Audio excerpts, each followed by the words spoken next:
Linear magnification, ये क्या है कि कितना मैग्नीफाइड हुआ है हमारा। क्या मैग्नीफाइड होगा? जो भी ऑब्जेक्ट है, ऑब्जेक्ट का साइज चेंज हो सकता है क्या? ऑब्जेक्ट का साइज चेंज हो सकता है क्या? नहीं। अगर तुमने एक बात को नोटिस किया हो, जितना ज़्यादा लाइट को तुम पास में लेकर आओगे उतना छोटा शैडो बनता है कि नहीं? जितना लाइट सोर्स को मैं दूर लेकर के जाऊंगा शैडो बड़ा बनता है कि नहीं बनता है? ठीक है, तो तुम किसके साइज को वेरी करवा रहे हो? इमेज के साइज को हम वेरी करवाते हैं। सर ऑब्जेक्ट हमारा ऐसे ही रहेगा, ऑब्जेक्ट का जो साइज है वो यही साइज रहने वाला है। अब लाइट सोर्स कितना पास है और कितना दूर है वो डिपेंड ये इमेज का जो भी साइज होगा वो डिपेंड करता है किस पे, लाइट सोर्स कितना पास है और कितना पास दूर हो रहा है हमारा। मतलब यहाँ समझ में आया कि sir with respect to size of object मैं साइज ऑफ इमेज को चेंज करवा सकता हूँ।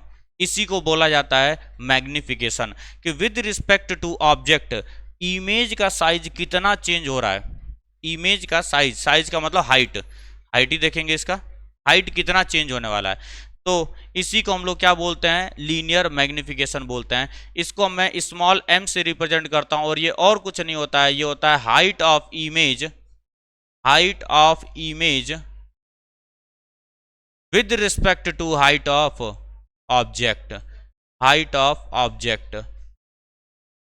अभी इसका एक एक केस भी हम लोग देखेंगे। सबसे पहले ध्यान से सुनो, एम और कुछ नहीं है, लीनियर मैग्निफिकेशन और कुछ नहीं है, ऑब्जेक्ट के रिस्पेक्ट में इमेज कितना मैग्नीफाइड हुआ है।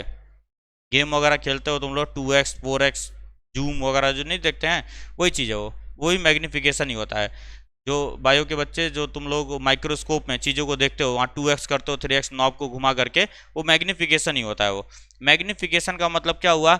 ऑब्जेक्ट के रिस्पेक्ट में इमेज का साइज कितना बढ़ा कितना घटा, उसी को हम लोग क्या बोलते हैं? मैग्निफिकेशन बोला जाता है।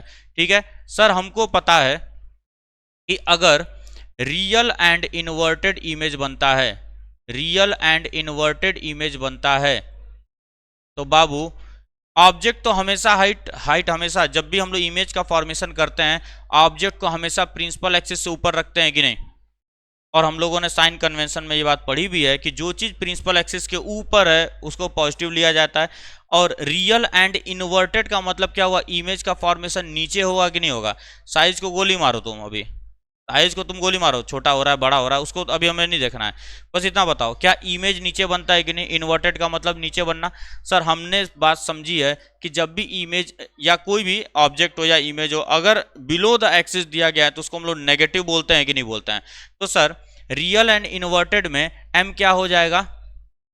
नेगेटिव होगा कि नहीं होगा? सर कैसे पता आपको नेगेटिव? बाबू ऑब्जेक्ट तो हमेशा पॉजिटिव रहने वाला है, ऑब्जेक्ट तो हमेशा ही पॉजिटिव रहने वाला है। यहाँ मैं लिख देता हूँ, चलो हाइट ऑफ ऑब्जेक्ट जो है वो पॉजिटिव रहेगा हमेशा, हर केस में। एंड हाइट ऑफ इमेज क्या हो जाता है? नेगेटिव हो जाता है। तो सर ये रेशियो है कि नहीं है?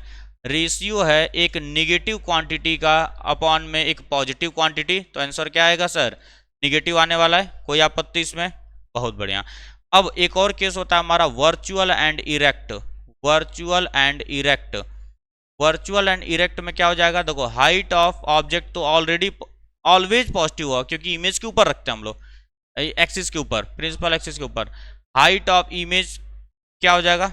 ये भी पॉजिटिव होगा क्योंकि क्या लिखा है? इरेक्ट लिखा है। तो ऑब्जेक्ट भी ऐसे, इमेज भी ऐसे ही फॉर्म होगा जिधर ऑब्जेक्ट था हमारा, जिधर ऑब्जेक्ट था सेम प्रिंसिपल एक्सिस से ऊपर, प्रिंसिपल एक्सिस से ऊपर हुआ तो पॉजिटिव। अभी देखा जाएगा कितना छोटा होगा, ग्रेटर देन 1 होगा, लेस देन 1 होगा, क्या होगा उसको हटाओ। अभी अभी उसकी हम लोग बात ही नहीं कर रहे, हम लोग सिर्फ अभी नेचर की बात कर रहे हैं। तो पॉजिटिव बाई पॉजिटिव कितना हो जाता है? पॉजिटिव होता है। तो एक बात यहां से हमको समझ में आ गई है सर, क्या वर्चुअल एंड इरेक्ट इमेज का अगर फॉर्मेशन होता है तो मैग्निफिकेशन विल बी पॉजिटिव, और अगर रियल एंड इन्वर्टेड इमेज का फॉर्मेशन होता है तो मैग्निफिकेशन विल बी निगेटिव। कितना निगेटिव कितना पॉजिटिव अब बात किया जाएगा उसके ऊपर, पहले इतना कॉपी करो। जब मिरर इक्वेशन कर रहे थे हम लोग तो हमने एक चीज देखा था, triangle A B C is similar to triangle A dash B dash C, देखा गया था। तो वहां पर एक रेशियो लिखा गया था, क्या था वो ratio? A B by A dash B dash, क्या था? A B by A dash, दोबारा फिगर बनाने की जरूरत नहीं है, is equal to B C by B dash C. ये देखा गया था क्या? सही है ना? इस चीज को हमने देखा था। अरे देखा था, नहीं देखा? देखा है ना? और दूसरा जो ट्रायंगल हमने सिमिलर बनाया था उससे क्या देखा था, चलो फिर से मैं फिगर बना के समझा रहा हूं। यहाँ पे ये हमारे पास ऐसे था, ये concave mirror, principal axis, centre, focus, pole. Object को मैंने यहां रखा था, लाइट रे यहां से ऐसे गई, ठीक है। एक हम लोगों ने पोल से बनाया था, फिर पीछे चला गया ना, ऐसा कुछ बना था ये, सही है। और एक सेंटर ऑफ कर्वेचर से बनाया गया था, एक सेंटर ऑफ कर्वेचर से लाइट रे बनाई गई थी, ऐसा कुछ था ये, ऐसे था ना। ये ए बी सी था, और हमारा यहाँ पे कहीं पे इमेज का फॉर्मेशन हुआ था ए डैश बी डैश। तो बाबू यहाँ से हमने लिखा था A B by A dash B dash, B C upon में बी डैश सी। और दूसरा रिलेशन क्या हमने पढ़ा था, A B by A dash B dash. जब ये बड़ा वाला ट्रायंगल ले रहे थे तो याद आ रहा है कुछ, क्या लिखे थे, बी पी अपॉन में बी डैश पी, ये लिखा गया था कि नहीं? ये दो रिलेशंस हम लोग ऑलरेडी पढ़ करके आ चुके हैं। मैं इसी को उल्टा कर रहा हूं, मैं इसका रेसिप्रोकल ले रहा हूं, A dash B dash upon में A B is equal to B dash P upon में बी पी। ये बात हमको पता है। अब साइन कन्वेंशन के हिसाब से अगर हम लोग चलें तो ए डैश बी डैश हमको क्या बता रहा है, हाइट ऑफ इमेज बता रहा है कि नहीं बता रहा है? हाइट ऑफ इमेज ही बता रहा है कि नहीं बता रहा है? ए डैश बी डैश अपॉन में ए बी लिखना मतलब भी कुछ, हाइट ऑफ इमेज है, अपॉन में ए बी क्या है सर, हाइट ऑफ ऑब्जेक्ट है, इक्वल्स बी डैश पी क्या है सर, बी डैश पी क्या है, बी डैश पी, अरे ये इमेज है कि नहीं है? इमेज का फॉर्मेशन है ना, तो वी होगा, और ये क्या होने वाला था, यू होने वाला था हमारा। अब ध्यान से सुनना मेरी बात को, ध्यान से सुनना क्या बोला जा रहा है। फॉर, ये दोनों में ही आया था कि नहीं, कनकेव और कॉन्वेक्स दोनों में ही आया था, ठीक है। तो मैं लिख सकता हूं for both concave and convex mirror and convex mirror we have क्या था, A dash B dash upon में A B equals to B dash P upon में बी पी। और ए डैश बी डैश इसी को हम लोग क्या बोलते हैं, M is equal to H I by H O is equal to B dash P upon में बी पी बोला जा सकता है, बोला जा सकता है कि नहीं? अभी मैं फिलहाल के लिए ए डैश बी डैश ही लिख करके ले चल रहा हूँ अपॉन में ए बी। सबसे पहला केस लेके चलते हैं, क्या यहाँ पे कौन सा इमेज बना है, फॉर कॉनकेव मिरर, और इमेज कैसा है हमारा, रियल एंड इन्वर्टेड है कि नहीं है बाबू, रियल एंड इन्वर्टेड है, कोई दिक्कत?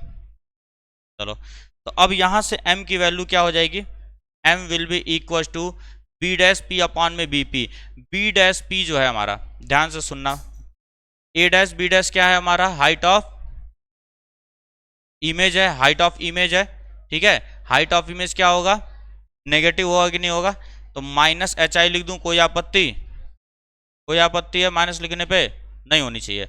अपॉन में ए बी क्या है, हाइट ऑफ ऑब्जेक्ट है, ऊपर है, तो क्या प्लस में लिख दूं, कोई आपत्ति?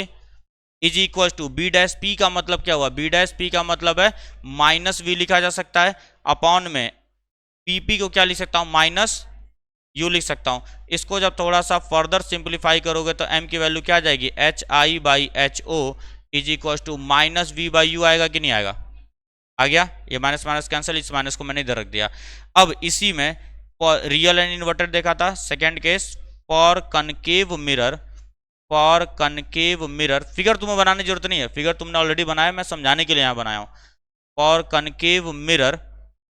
अब क्या, रियल इन्वर्टेड हो गया, virtual and erect, virtual and erect होगा तो बाबू ध्यान से देखना, m इज इक्वल टू क्या होगा, फिर से वर्चुअल एंड इरेक्ट होने का मतलब अब इमेज इधर बनेगा, वर्चुअल एंड इरेक्ट का मतलब इमेज इधर बनेगा।